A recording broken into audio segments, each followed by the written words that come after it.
મિત્રો, જય શ્રી કૃષ્ણ। આપણે આ ઋતુ જે ચોમાસાનો અત્યારે હાલમાં દર છે, તો આ ચોમાસાની ઋતુ આપણા માટે બાયોલોજિસ્ટ માટે કહી શકાય કે એક અદ્ભુત દુનિયા છે। એટલે કે આ ઋતુની અંદર બરાબર છે, આ મોસમ એવી છે કે જેમાં આપણે બાયોલોજી એટલે કે જીવ વિજ્ઞાનનો વિપુલ પ્રમાણમાં બરાબર છે અભ્યાસ કરી શકીએ છીએ। તો આ ઋતુની અંદર કારણ કે વનસ્પતિઓ છે એ પૂર્ણપણે ખીલે છે। ચોમાસાની ઋતુની અંદર નવી નવી વનસ્પતિઓ આપણને જોવા મળે છે। નવી નવી જે કંઈ તમે જે ચોપડીની અંદર જે ભણેલા છો તેમની સાથે તમે રૂબરૂ થઈ શકો એવી આ ઋતુ છે સરસ મજાની। તો આ ઋતુ દરમિયાન કેટલાક જે છે આપણને ઘણા બધા સ્પેસિમેન મળતા હોય છે। તો આજે એવા કેટલાક સ્પેસિમેન વિશે બરાબર છે હું તમને લાઈવ બતાવીશ। કાલે જ તમારા માટે ખાસ જંગલની મુલાકાત લઈ કેટલાક સ્પેસિમેન કલેક્ટ કર્યા છે અને ફ્યુચરમાં જે લેક્ચર લેવાના છે એનાથી થોડીક બરાબર છે આ સ્પેસિમેન દ્વારા તમને અવગત કરીશું કે બાયોલોજી ખરેખર કેવી રીતના ભણવાની વસ્તુ છે અને કેવી રીતના ભણાય અને આપણને કેવી રીતના યાદ રહી શકે છે સરસ રીતે। તો આજે કેટલાક સ્પેસિમેન વિશે વાત કરીશું આપણે। જેમ કે આપણે વનસ્પતિ વિશે આગળ ભણ્યા છીએ તો કે વનસ્પતિ સૃષ્ટિ છે, વનસ્પતિ સૃષ્ટિ, આ વનસ્પતિ સૃષ્ટિની અંદર આપણે કીધું હતું કે બે પ્રકારની રચના હોય બરાબર છે, એક અપુષ્પી અને એક સપુષ્પી વનસ્પતિ બરાબર। અપુષ્પી વનસ્પતિમાં પણ ફરી પાછા ત્રણ પ્રકાર પડે બરાબર છે, એકાંગી, દ્વિઅંગી અને ત્રિઅંગી વનસ્પતિ બરાબર છે। સાથે સપુષ્પી વનસ્પતિમાં બરાબર છે જે અનાવૃત બીજધારી અને આવૃત બીજધારી આ બે ભાગની અંદર આને વહેંચવામાં આવે છે। તો અહીંયા કેટલાક સ્પેસિમેન વડે બરાબર છે એકાંગીની અંદર પણ સામાન્ય રીતના આપણે બરાબર છે ચાર પ્રકાર પડે છે। એમની અંદર સાઇઝોફાઇટા, સાઇઝોફાઇટા એટલે કે જેમાં પ્રકાશ સંશ્લેષી બેક્ટેરિયા, પ્રકાશ સંશ્લેષી બેક્ટેરિયા આવે છે જેને આપણે આગળ ભણી ગયા જેમ કે એનાબીના અને નોસ્ટોક, એનાબીના અને નોસ્ટોક। આ ઉપરાંત બરાબર છે આ સાઇઝોફાઇટા, ત્યારબાદ લીલ છે, ફૂગ છે, ફૂગ સૃષ્ટિ અને લાઇકેન જે આ લીલ અને ફૂગનું કોમ્બિનેશન છે। તો આવી રીતના એકાંગી, દ્વિઅંગી અને ત્રિઅંગી વનસ્પતિઓ બરાબર છે આપેલી છે। તો અહીંયા જે કેટલીક આપણે વનસ્પતિઓ વિશે અભ્યાસ કરીએ જેમ કે અહીંયા હું તમને બતાવું છું એ હાલ બરાબર છે આ દ્વિઅંગી વનસ્પતિ છે જે તમે જોઈ શકો છો। સામાન્ય રીતના દ્વિઅંગી વનસ્પતિ આપણને એમ કહેવામાં આવે છે બરાબર છે કે દ્વિઅંગી વનસ્પતિ સામાન્ય રીતની સુકાયિક રચના હોય છે। વનસ્પતિ બરાબર છે એમાં છોડ, વૃક્ષ કે શ્રુપ કે આવા સ્વરૂપે નહીં પણ એનું સ્વરૂપ કેવું છે સુકાઈ પ્રકારે એટલે પથરાયેલું છે જમીન ઉપર। જેમ કે તમે આ જમીન પણ જોઈ શકો છો માટીના પિંડ ઉપર બરાબર છે આવી નાની નાની વનસ્પતિઓ બરાબર છે આપણને જોવા મળશે। ખાસ કરીને અહીંયા વાય શેપની છે બરાબર છે, એક માર્કેન્સિયા કરીને દ્વિઅંગી જે સાદડીની અંદર માર્કેન્સિયા વનસ્પતિ છે અને આ જે નાની છે એ પોલિટ્રિકમ વનસ્પતિ છે જે સ્ટાર શેપના લીફ જેવા તમને સ્ટ્રક્ચર દેખાય, જ્યારે આ છે માર્કેન્સિયા એ નાનીકડી બરાબર છે જે વાય શેપની છે। તો આ જે છે આવી રીતના સાદડીની જેમ જે છે પથરાયેલી રચના હોય છે। તો આ છે દ્વિઅંગી વનસ્પતિ એટલે આપણને તરત જ ખ્યાલ આવે કે દ્વિઅંગી વનસ્પતિઓ તો આપણે વિચારવાનું જ નથી કે બહુ મોટા વૃક્ષો હોય, છોડ હોય, ગુલાબ જેવડા બરાબર છે એવું છે જ નહીં। આ સામાન્ય રીતના સાદડીની જેમ પથરાયેલી એટલે સામાન્ય રીતના એના માટે શબ્દ વપરાય સુકાયકીય બરાબર છે। દેહ કેવો છે તો કે દેહ આના માટે વાપરશું દેહ કેવો છે સુકાયકીય રચના, સુકાયકીય રચના હોય જેનો દેહ બરાબર છે મૂળ પ્રકાંડ પર્ણોમાં વિભેદિત થયેલો હોતો નથી। તો આવી રીતના સુકાઈ પ્રકારે જેને ઇંગ્લિશમાં થેલસ તરીકે ઓળખીએ, થેલસ બરાબર છે થેલસ તરીકે ઓળખીએ। તો આ જે વનસ્પતિઓ બરાબર છે સામાન્ય રીતના આવી રીતના સાદડીની જેમ પથરાયેલી હોય બરાબર છે. આના વિશે વિસ્તૃત આપણે દ્વિઅંગી વનસ્પતિનો વાત કરશું કે આ સામાન્ય રીતના સાદડીની જેમ જેમ તમે લોન ઉપર ચાલો છો બરાબર છે, એવો જ જે છે પથ્થર ઉપર અત્યારે ચોમાસાની સિઝનમાં સામાન્ય રીતના છાયાવાળી જગ્યાઓ હોય બરાબર છે, જ્યાં વહેતા ઝરણાઓ હોય એવી જગ્યાએ આવી વનસ્પતિ એટલે કે દ્વિઅંગી વનસ્પતિ મળી આવે. ઘણી વખત તમને આ દ્વિઅંગી વનસ્પતિ અને લીલ બરાબર છે એમાં ખબર ના પડે, કારણ કે બંને જે છે સામાન્ય રીતના કોમ્બાઈન તમને જોવા મળે કે કઈ લીલ છે, તો એ સામાન્ય રીતના ઇન્ટરનલ સ્ટ્રક્ચર જોઈને ખબર પડી શકે છે બરાબર છે. આ થોડુંક તમને બરાબર છે સાવ નજીકથી જોતા તમને ખ્યાલ આવશે કે વાય શેપ બરાબર છે, વાય શેપની આ શું છે માર્કેન્સિયા છે. આમના ફોટોગ્રાફ્સ બનશે તો હું મૂકીશ વચ્ચે. ત્યારબાદ કેટલીક જે છે વનસ્પતિની, આ તો દ્વિઅંગીની વાત કરીએ આપણે બરાબર છે. દ્વિઅંગીની સાથે સાથે આપણે ત્રિઅંગી વનસ્પતિની વાત કરીએ તો ત્રિઅંગી વનસ્પતિ સહેજ ઉદ્વિકાસની દ્રષ્ટિએ આગળ પડતું સ્ટેપ છે. જો અહીંયા તમને ખબર પડે કે આ જે છે પ્રકાશ સંશ્લેષી બેક્ટેરિયા છે સાવ માઇક્રોસ્કોપિક બરાબર છે. ત્યારબાદ એનાથી આગળ એટલે કે લીલ બરાબર છે, ફૂગ, આ બધી જે છે લાઇકેન જે છે એનાથી એક સ્ટેપ આગળ એટલે કે આ દ્વિઅંગી વનસ્પતિ બરાબર છે. ત્યારબાદ જે છે ત્રિઅંગી વનસ્પતિ જે છે, આ એક ત્રિઅંગી વનસ્પતિનો નમૂનો છે. તો જોઈ શકો છો આ ત્રિઅંગી વનસ્પતિ. ત્રિઅંગી વનસ્પતિ સામાન્ય રીતના બરાબર છે આવા નાના નાના બરાબર છે, આપણને છોડ પણ ના કહી શકો બરાબર છે, તો એવા નાના નાના સ્વરૂપે બરાબર છે આ જોવા મળશે. ખાસ કરીને એની અંદર આ મૂલાંગો જોવા મળશે જેને રાઇઝોમ્સ તરીકે ઓળખીએ છીએ. આ જે વનસ્પતિ છે બરાબર છે, ખાસ કરીને આનું નામ છે એડિએન્ટમ, જેને ચાલતો હંસરાજ તરીકે ઓળખવામાં આવે છે અથવા તેને વોકિંગ ફર્ન્સ કહેવામાં આવે છે. ફર્ન્સ, આ ફર્ન્સ છે એ બધા જે છે ત્રિઅંગીની અંદર સમાવેશિત છે. તો ત્રિઅંગી સામાન્ય રીતના જો એમાં નીચેથી બરાબર છે આ જે ગાંઠા મૂળી પ્રકારની રચના હોય, અહીંયા ગાંઠો હોય, એ ગાંઠમાંથી નીચેથી જેમ આ એક જે છે આવી રીતના ગાંઠમાંથી ફૂટે, તો આવી રીતના સામાન્ય રીતના આ પણ દ્વિઅંગીની જેમ જ છાયાવાળી જગ્યાઓમાં બરાબર છે જંગલમાં જોવા મળશે. ખાસ કરીને આ જે પર્ણ છે એની કિનારી ઉપર અત્યારે તો હજી ડેવલપિંગ સ્ટેજમાં છે એટલે તમને ખાસ કરીને દેખાશે નહીં, પણ આના મેચ્યોર જે છે એ લીવ્સ પણ મારી પાસે છે. હું તમને ત્રિઅંગી જ્યારે ભણાવીશ ત્યારે તમને સમજાવીશ કે એમની જે લીફ સરફેસ છે એની પાછળની બાજુએ બીજાણુઓ જોવા મળશે અને એ ત્રિઅંગી વનસ્પતિની ખાસિયત છે. તો અહીંયા આપણે વાત કરીએ આ ત્રિઅંગી વનસ્પતિ. ફરી પાછું યાદ કરો, ત્રિઅંગીમાં સામાન્ય રીતના મૂળ જેવો ગુચ્છો એટલે કે રાઇઝોમ્સ જોવા મળશે બરાબર છે, મૂળ રોમ્બ સામાન્ય રીતના જોવા મળે. અહીંયા ગાંઠોની રચના હોય જેને આપણે ગાંઠા મૂળી સ્વરૂપે પણ ઓળખીએ છીએ. ખાસ કરીને બરાબર છે આ ઉદાહરણ છે બરાબર છે એડિએન્ટમ, સામાન્ય રીતના આવો સરસ મજાનો બરાબર છોડ જે આપણને એટલે જોવા મળશે. તો આ થઈ ગયું આપણે ત્રિઅંગી વનસ્પતિ વિશે વાત કરી બરાબર છે. ત્યારબાદ કેટલાક જે છે આગળની બાજુએ જઈએ જ્યારે ત્રિઅંગીની વાત કરીએ છીએ આપણે, તો ત્રિઅંગીની સાપેક્ષે આપણે આગળ વાત કરીએ તો શું આવશે અનાવૃત. હવે અનાવૃત બીજધારી તો અત્યારે લાવ્યા નથી આપણે, પણ આપણે જે કંઈ ફિલ્ડમાં મળતું જશે એમ તમને રૂબરૂ કરાવતો જઈશ. થોડુંક બાયોલોજીનો ટચ તમને મળશે કારણ કે બધી વસ્તુ લાવી શક્ય ના હોય બરાબર છે. આ એક કાલે બરાબર છે આપણને મળેલી વસ્તુ છે, સામાન્ય રીતના બહુ બ્યુટીફુલ છે બરાબર છે. ડુંગળી જેવું જ તમને લાગે છે પણ આ ડુંગળી છે નહીં, સામાન્ય રીતના આવી રીતના જમીનની ઉપરના બાજુએ. હવે સામાન્ય રીતના વનસ્પતિના બે ભાગ હોય, જેમ કે આ ભાગ છે બરાબર છે, અહીંથી નીચેનો ભાગ છે એ ભૂમિગત ભાગ છે અને આથી વ્હાઇટનેસ અને આ ગ્રીન જે છે એ પર્ણો, આ પર્ણો છે એ જમીનથી ઉપરના બાજુએ જોવા મળશે. તો આ પર્ણો સામાન્ય રીતના જો ગ્રીન દેખાય છે અને ધીરે ધીરે વ્હાઇટ છે, તો આ વ્હાઇટનેસવાળો ભાગ છે જમીનની નીચે હોય તો આપણને ખ્યાલ આવે કે વનસ્પતિઓ લીલા ભાગો છે એ સૂર્યપ્રકાશની હાજરીમાં હરિતકણ હોય એટલે તમને લીલા દેખાશે, જ્યારે જમીનની અંદર એટલે કે ભૂમિગત ભાગો છે એ રંગવિહીન જોવા મળશે. જો અહીંયા આ પણ સફેદ છે, પર્ણો પણ જે જમીનની અંદર હતા એ બધા સામાન્ય રીતના કેવા છે વ્હાઇટિશ, એટલે જમીનની અંદર જે છે સૂર્યપ્રકાશ મળતો નથી એટલે ત્યાં આપણને રંગવિહીન ભાગ જોવા મળશે. તો અહીંયા આ એક કંદમૂળ બરાબર છે લીલિએસી કુળની અંદર જે વનસ્પતિઓ છે સામાન્ય રીતના આવી રીતના આપણને કંદ સ્વરૂપે જોવા મળતી હોય જમીનની નીચેના બાજુએ. સામાન્ય રીતના આ કંદ છે, કંદ એટલે શું બરાબર છે એ આગળ ડિટેલમાં આવશે. અત્યારે તમને બેઝિક જણાવું છું કે આ એમના મૂળ છે બરાબર છે.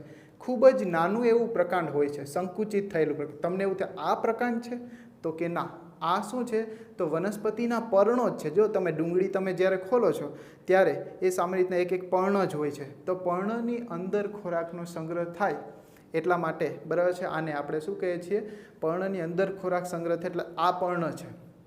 તો ભાઈ પ્રકાંડ ક્યાં છે, તો આ જે મૂળ જ્યાંથી નીકળે છે એવો નાનકડો એવો ડુંગળીનો ઉપરનો ભાગ છે આપણે જે કાપીએ છીએ એ પ્રકાંડ જે છે બરાબર છે, સંકુચિત થયેલું પ્રકાંડ છે અને એમાંથી નીકળતા મૂળ છે.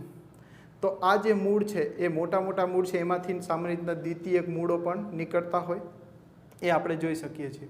તો આવી રીતના આ શું કામ શું આપશે, મોટા ભાગની ચોમાસા દરમિયાન આ જે કંદ છે એ જમીનની અંદર હોય, તો ચોમાસા સિવાય બરાબર છે ત્યાર પછી આ પર્ણો છે એ બધા ખરી પડશે શિયાળાની ઋતુની અંદર. તો આ જમીનની અંદર રહેશે અને ફરી પાછું જ્યારે ચોમાસું આવશે ત્યારે ફરી પાછું એમાંથી પર્ણો ફૂટશે. તો ત્યાં સુધી એ વનસ્પતિને જીવંત રહેવા માટે ખોરાકનો સંગ્રહ અહીંયા કરીશે અને એમાંથી પોષણ મેળવશે. એટલે આવી રીતના વનસ્પતિ જીવંત રહેશે. ક્યારે, તો કે જ્યારે એને પ્રતિકૂળ પરિસ્થિતિ એટલે કે એને અનુકૂળ પરિસ્થિતિ નથી, ચોમાસું પૂરું થઈ ગયું, પર્ણો બધાય સુકાઈ ગયા છે, તો હવે એને જીવંત રહેવા માટે એ અહીંયા ખોરાકનો સંગ્રહ કરે છે. તો આવી રીતના પર્ણોમાં ખોરાકનો સંગ્રહ. તો અહીંયા પર્ણનું પણ આપણને એક કાર્ય મળ્યું. શું, પર્ણની અંદર બરાબર છે શું કર્યું છે, ખોરાકનો સંગ્રહ. ડુંગળી પણ આ તમે ડુંગળી તરીકે પણ અત્યારે યાદ રાખી શકો, પણ આ ડુંગળી છે ને આને પાણકંદ તરીકે ઓળખવામાં આવે છે. ત્યારબાદ બરાબર છે સામાન્ય રીતના અહીંયા એક બીજી વસ્તુ પણ જોઈ શકો કે આના પર્ણ છે એ તમે જો આ સીધા જ બરાબર છે જોવા મળશે. તો આને બરાબર છે સમાંતર શિરા વિન્યાસ તરીકે ઓળખીએ છીએ. આવા તમારા શિરા વિન્યાસ પર્ણની અંદર ભણવામાં આવશે ત્યારે હું યાદ કરાવીશ કે ડુંગળી જેવો વનસ્પતિ તેમાં જોયું હતું કે સમાંતર બધી જ જે છે શિરાઓ આમ બરાબર છે એક લાઇનમાં છે, તો આને સમાંતર શિરા વિન્યાસ કહેવાય. ત્યારબાદ આપણે વાત કરીએ છીએ બરાબર છે આ સમાંતર શિરા વિન્યાસ. એની સાથે હવે તમે આ પાન જુઓ છો બરાબર છે, આ પાન, તો આ પાન જોઈને તમને ખ્યાલ આવે તો આ પાન જે છે આપણે નાગરવેલ જેવું પાન છે, તો આ પાનની અંદર સામાન્ય રીતના જોઈએ તો આ પાન કેવો છે, ઝાલાકાર શિરા વિન્યાસ છે. જ્યારે આ પાન કેવા છે તો કે સમાંતર શિરા વિન્યાસ છે બરાબર છે. આનો આપણે ડિટેલ પર્ણમાં અભ્યાસ કરીશું. તો આ વનસ્પતિ વિશે હું વાત કરું તો કે આ વનસ્પતિ શું છે, તો આ છે કનક, જેને ઇંગ્લિશમાં ડાયોસ્કોરિયા બલ્બીફેરા કહેવામાં આવે છે. કનક, કનકની અંદર શું છે, આપણે કહેતા કનકની અંદર કક્ષકલિકા, કક્ષકલિકાની અંદર એક ગાંઠ બને છે અને એ ગાંઠમાંથી જ બરાબર છે.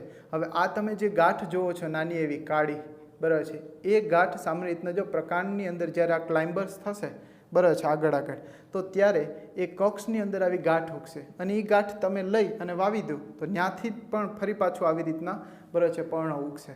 તો આવી રીતના કનક બરાબર છે એની અંદર પર્ણ જોવા મળશે. આવી રીતના આ પર્ણ બરાબર છે, ખાસ કરીને પર્ણને બારીકાઈથી જુઓ તમે બરાબર છે પર્ણ.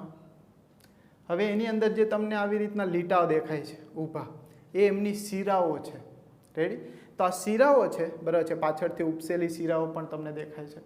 તો આ શિરા છે એ સામાન્ય રીતના બહુશિરી છે. જો એક કરતાં વધારે શિરાઓ તમને જોવા મળે છે, તો એ શિરાઓ છે એક કરતાં વધારે છે એટલે એને બહુશિરી તરીકે ઓળખવામાં આવે છે. જેમ કે આપણે કહી શકીએ આ પર્ણ છે તો એમની અંદર જો તમે આવી રીતના આ એક બરાબર છે આ બહુશિરી છે. કેવી છે, બહુશિરી. સામાન્ય રીતના એક કરતાં વધારે શિરા જોવા મળે છે. આ ઉપરાંત બહુશિરી અને સાથે સાથે બધી જે છે ઉપરના બાજુએ સંકળાયેલી છે એટલે આને અપસારી તરીકે ઓળખવામાં આવે છે. શું કહેવાય છે, અપસારી. અને ઝાલાકાર શિરા વિન્યાસ છે. તો બહુશિરી ખાસ યાદ કરો બરાબર છે. શું કીધું, એક કરતાં વધારે શિરાઓ જોવા મળે છે, બધી શિરાઓ ઉપરની બાજુએ જોડાયેલી છે તો એને અપસારી તરીકે ઓળખવામાં આવે છે. તો આ એક, અને ઝાલાકાર શું છે, શિરા વિન્યાસ, ઝાલાકાર શિરા વિન્યાસ. ઝાલાકાર શિરા વિન્યાસ એટલે શું કે આ મુખ્ય શિરાઓમાંથી શું નીકળતી આવી બરાબર છે, તમે પીપળાના પાનમાં બધે જોઈ શકો છો. ખાસ કરીને આનો બેનિફિટ શું છે કે આ બધી વસ્તુ આપણે નરી આંખે જોઈ શકીએ. જેમ કે પીપળાનું પાન છે એ તમે ગમે ત્યાં જોઈ શકો, તો એને તમે જ્યારે જોશો ત્યારે તમને ખ્યાલ પડશે કે પીપળાનું પાન છે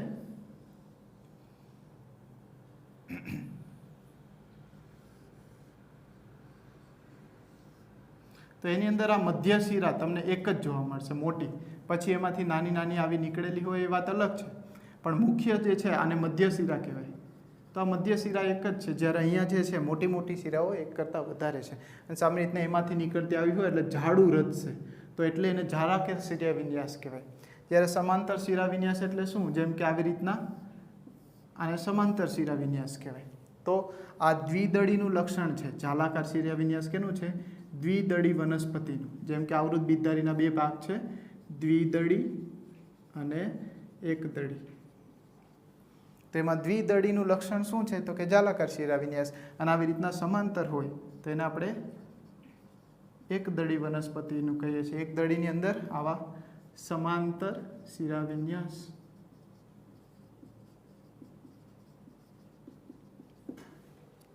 ઓકે, તો આ થઈ ગયું જાલાકાર, બરાબર છે. એમાં એના જેવો જ સેમ આ જે ડિફરન્સીસ જોઈએ છીએ એવી જ એક પ્લાન્ટ આપણને મળ્યો છે, બરાબર છે. સામાન્ય રીતના અમને કાળી મૂસળી તરીકે ઓળખવામાં આવે છે, બરાબર છે. તો આ કાળી મૂસળીની અંદર તમે જો મેં હમણાં અહીંયા ડ્રો કરેલું છે એવું જ પાન છે કે નહીં? બરાબર છે. એમાં આ શિરાઓ છે એકદમ સમાંતર છે, તો આ એકદળીનું લક્ષણ છે, બરાબર છે. સામાન્ય રીતના, બરાબર છે, એમની અંદર આ પણ જે છે જમીનની અંદર આ ભૂમિગત ભાગ છે. જો ભૂમિગત ભાગ છે કેવો છે? રંગવિહીન છે. આ એમની ગાંઠ છે, સામાન્ય રીતના મૂળ જે એમાંથી વિકસેલા છે, બરાબર. તો આવી રીતના, બરાબર છે, આ પણ સેમ વસ્તુ છે. તમે આને યાદ રાખી શકો. શું કીધું? અહીંયા જેમ છે અપસારી અને બહુશીરી, અહીંયા પણ તમે જો એક કરતાં વધારે શિરા જોવા મળશે, તો આને પણ આપણે બહુશીરી કહીશું, બરાબર છે. બહુશીરી અને અપસારી બંને છે, અપસારી અને બહુશીરી પણ કેવી છે? બરાબર છે, એકદળી વનસ્પતિની અંદર આપણને જોવા મળે છે સમાંતર શિરા વિન્યાસ, જ્યારે અહીંયા જાલાકાર શિરા વિન્યાસ જોવા મળે છે. તો અહીંયા ખાસ બંનેનો ડિફરન્સ તમે જોઈ શકશો, બરાબર છે. શું કીધું? જો આ પાન છે કેવું છે? જાલાકાર શિરા વિન્યાસ. આ કેવું છે? સમાંતર શિરા વિન્યાસ. તો આવી રીતના આપણે, બરાબર છે, વનસ્પતિ સૃષ્ટિને આપણે રૂબરૂ થઈ શકીએ છીએ. તો આ બરાબર છે, આ વનસ્પતિઓ વિશે આપણે વાત કરી, બરાબર છે. કેટલી વાત કરી? ફરી પાછું, બરાબર છે, રિવાઇઝ કરો, બરાબર છે. પહેલાં આપણે વાત કરી, બરાબર છે, દ્વિઅંગી વનસ્પતિની, જેમાં આપણે વાય શેપની, બરાબર છે, આવી તમને માર્કેન્સિયા જોવાની, આવું પાંદડા જેવું જ છે નાનું, બરાબર છે, જેમાં આવી રીતના વાય શેપની આવી હરોળ જોવા મળે છે અને એકદમ નાની છે, બરાબર છે. ફરી પાછું તમે યાદ કરીને જોઈ શકો છો, બરાબર છે. વાય શેપની, બરાબર છે, આવી દ્વિઅંગી વનસ્પતિ છે. તો આ દ્વિઅંગી વનસ્પતિમાં, બરાબર છે, માર્કેન્સિયાની વાત કરી. ત્યારબાદ આપણે ત્રિઅંગી, જેમાં આપણે વાત કરી હતી, બરાબર છે, ચાલતો હંસરાજ, જેને વોકિંગ ફન્સ તરીકે પણ ઓળખાય છે. વોકિંગ ફન્સ, જેને એડિયન્ટમ, એનું મૂળ નામ છે એડિયન્ટમ, બરાબર છે. આ ત્રિઅંગી વનસ્પતિની વાત કરી, બરાબર છે. પછી આપણે જાલાકાર શિરા વિન્યાસની અંદર કનક, બરાબર છે, જેને આપણે કીધું ડાયોસ્કોરિયા બલ્બીફેરા, બરાબર છે, જેને આપણે કનક કહીએ છીએ. અને એમાં કક્ષકલિકા, ખાસ યાદ રાખશો આપણે શું કીધું? તો કે કક્ષકલિકા દ્વારા પ્રજનન થાય છે, વાનસ્પતિક પ્રજનન કરે છે, બરાબર. પછી સમાંતર શિરા વિન્યાસની અંદર આપણે મૂસળીનું પર્ણ લીધું, એમાં પણ આપણે, બરાબર છે, સમાંતર શિરા વિન્યાસ એટલે એકદળી વનસ્પતિ, બરાબર છે. તો એકદળી દ્વિદળીનો ડિફરન્સ પણ તમને તરત ઓળખી શકાય, પર્ણો દ્વારા તરત આપણે એક લક્ષણ દ્વારા ઓળખી શકીએ કે આ દ્વિદળી છે ને આ એકદળી છે. ત્યારબાદ આપણે જે છે ફૂગ સૃષ્ટિ વધી ગઈ, તો કે આ ફૂગ સૃષ્ટિ વિશે વાત કરી. એમનું એક સ્પેસિમેન આપણી પાસે કાલે મળ્યું છે, બરાબર છે. જેમ કે મોસ્ટ બ્યુટીફુલ ફંગસ, બરાબર છે, આ તમે જોઈ શકો છો, જે સામે મશરૂમ તરીકે તમે જોઈ શકો છો. સામે રીતના નીચેની બાજુએ જુઓ તમે, શું છે? તો કે સડી ગયેલા પર્ણો છે, વિઘટિત દ્રવ્યો છે, એની ઉપર સામાન્ય રીતના ફૂગ રહે છે. એટલે આપણે કીધું કે ફૂગ છે એ મૃતોપજીવી હોય છે, સડેલા પદાર્થો ઉપર જીવન. તો અહીંયા સડેલા જે છે વનસ્પતિઓ, પર્ણો, બરાબર છે, એમની ઉપર આ ફૂગ, બરાબર છે, ઉગી નીકળે છે. કેટલી સરસ મજાની ફૂગ છે ને. તો ખાસ કરીને વૃક્ષોના થડ સાથે ચોંટેલી હોય છે, બરાબર છે. તો આવી ફૂગ અત્યારે પુષ્કળ પ્રમાણમાં જોવા મળશે, કારણ કે ગરમીનો માહોલ છે, ભેજયુક્ત વાતાવરણ છે, બરાબર છે. એટલે એ સામાન્ય રીતના કોહવાણ, જે જંગલની અંદર કોહવાણ થાય તો આપણને સરસ મજાની આ મશરૂમ, બરાબર છે, મશરૂમ સામાન્ય રીતના આને આપણે કહેતા હોઈએ છીએ. તો આ ફૂગની વાત કરી, બરાબર છે. જો એ કેટલીક નાની ફૂગ છે, થોડીક વિઘટિત થઈ ગઈ છે, બરાબર છે. આ જે છે નાના નાના મશરૂમ છે, જે એક સામાન્ય રીતે સ્ટ્રો જેવી વનસ્પતિની એક ડાળી ઉપર જે છે આ મશરૂમ, બરાબર છે, નાના નાના તમે જોઈ શકો છો આ મશરૂમ, બરાબર છે. તો આવા મશરૂમ સામાન્ય રીતના ઉગી નીકળે છે. તો ફૂગ સૃષ્ટિ કેવી છે? તો સડેલા પદાર્થો ઉપર જીવન જીવતી. તો આ કેટલાક સ્પેસિમેન આપણને બરાબર છે કાલની જંગલની મુલાકાત દ્વારા મળેલા હતા, એના વિશે આપણે થોડીક ચર્ચા કરી. હવે જેમ જેમ મુલાકાત બરાબર છે ફિલ્ડની લેતો જઈશ, એમ નવા નવા સ્પેસિમેન મળશે, અને નવા સ્પેસિમેન સાથે આપણે રૂબરૂ કંઈક ને કંઈક લક્ષણો ખાસ કરીને આવી રીતના પ્રેક્ટિકલ સમજવાનો પ્રયત્ન કરશું. ખાસ કરીને તમે જ્યારે અહીંયા સ્કૂલ પર આવશો ત્યારે તમને કેટલાક સ્પેસિમેનના હર્બેરિયમ પણ અવેલેબલ હશે, જે તો તમે રૂબરૂ પણ એમને જોઈ શકશો. Thank you so much.